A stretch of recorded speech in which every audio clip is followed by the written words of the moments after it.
And so I can earn a few rand. I've just been retrenched, perhaps from a human resources department, and I've got, I don't know, 100,000 in the bank, so I can manage to last for a year or two.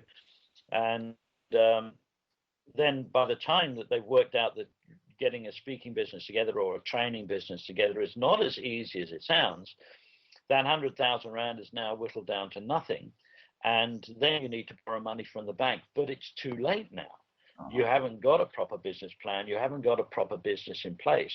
If you start with a business plan and outline a standard business plan, you know as well as I do know how to put those together. If not, go to your bank manager, go to the internet and find out a proper business plan, looking at what you intend to do with business in the future. That's the first thing to do. Take yourself seriously. Get a proper accounting package working for you and take yourself seriously. The next thing you need to do is to develop your skills as a speaker. Now, I recommend Toastmasters to start off with. But one of the things that the Toastmasters will tell you if they have become professional speakers is that you've got to unlearn some of the things that Toastmasters teaches you. Toastmasters gives you a platform to begin to practice your speaking skills. But speaking as a professional, earning money from it is quite different from Toastmasters. So learn and get the practice from them, but then go on to do other things. So the next stage is bag carrying, I should say, learning the skills by doing it for free. So you send your details to every Rotary Club in your area, every round table, every Lions Club. Offer yourself as a speaker. You need 20-minute speech. This is the kind of length that these clubs like. Put together a powerful speech, 20 minutes, and every business network, every women's group in your area, whatever you can do. In fact, I was saying this before to a group, the best day as a speaker is when you get paid to speak. The second best day as a speaker is when you speak for free. And never, ever, ever turn down a free gig. Even though you can't be bothered to get up in the morning, never turn them down, because you know what? It's that time when you learn your skills. You practice those at somebody else's expense.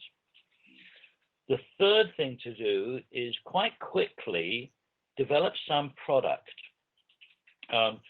Now, in the introduction, you mentioned I've got a lot of books and DVDs and all sorts of other stuff, and I have. And the reason I developed that stuff early on was because it gives me something to make some money from when I'm doing my free presentations to roundtables and rotaries or whatever. I wrote my first book, Presenting for Profit, very early, and then started to speak on that subject and then developed into other subjects. But every time I went to a round table or Rotary Club, I would take with me, in those days, videos, because I'd video my material and have that packaged properly and then sell a video. I'd have some books. I'd have, in those days, it was audio cassette tapes, so that when you deliver a 20-minute speech, if you're really good, people would like to take you home with them.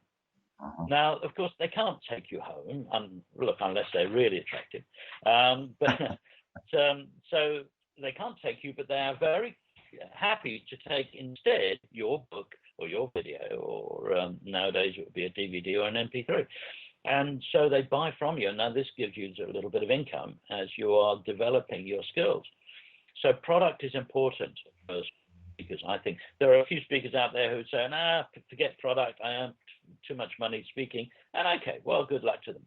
But for the average speaker, like myself, the average guy out there trying to make a living, product has produced for me, it probably produces about 30% of my income, maybe a little bit more.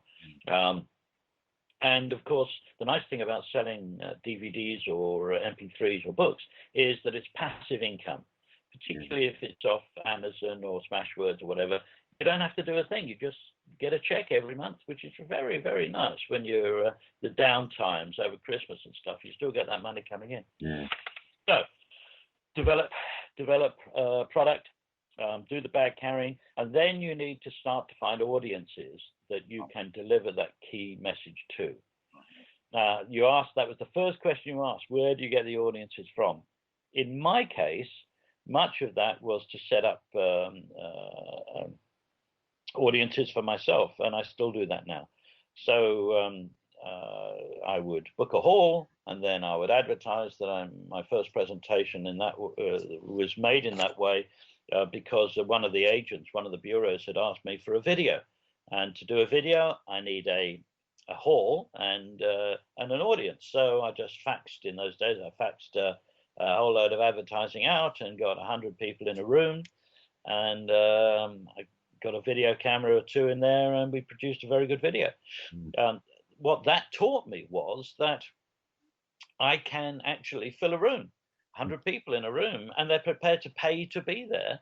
Perhaps this is a money-making event, and that's for the next 10, 12 years. That's what I was doing nonstop around the country, filling rooms, advertising, using fax broadcasting to start off with, email advertising now, of course, and make your own audiences. And in that way, you not only get the audience, you deliver your message.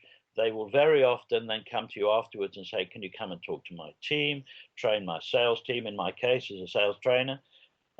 Much of my work is spin-off work from delivering messages to larger audiences. They then want you to come and train their team. Yeah. As I said before, don't expect the bureaus to find audiences for you unless you're famous. If you're a television star or a sports personality, yeah, then they're going to help you, and then because they can see a glorious future with you as a speaker. But for us ordinary average guys, they will find work for you. Yeah, the bureaus find me, I don't know, maybe one a month or something like that, perhaps a little less. So you don't want to upset them, but the best way to do this is find your own audiences. Oh, Richard. And then yes. Then retire on the income, I think. Oh, okay. Right. Bahamas, I'm still looking forward to that, but I'm still advertising for filling rooms. My next, I'm running a series of presentations called the Power Series around the country now. We're just starting in Cape Town. I've got 3 speakers, Wolfgang Reeby, Mark Berger, and myself, a comedian MC.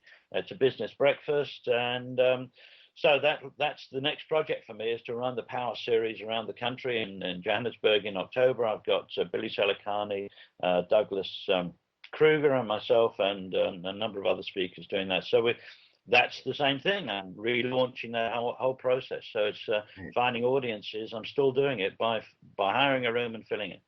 Okay, gonna look out for those ones. Okay. Now it's a long story, Fred. One day I'll tell you about it. If people want to book you for some big conference, or they want to book you for a talk, how do they get a hold of you? And perhaps drop in also if you're on Twitter. Yes, of course. On Twitter, you will find me by typing in Richard Mulvey. It's very easy to find.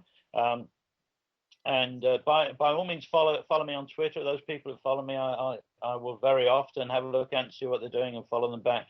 So there's a lot of activity on Twitter.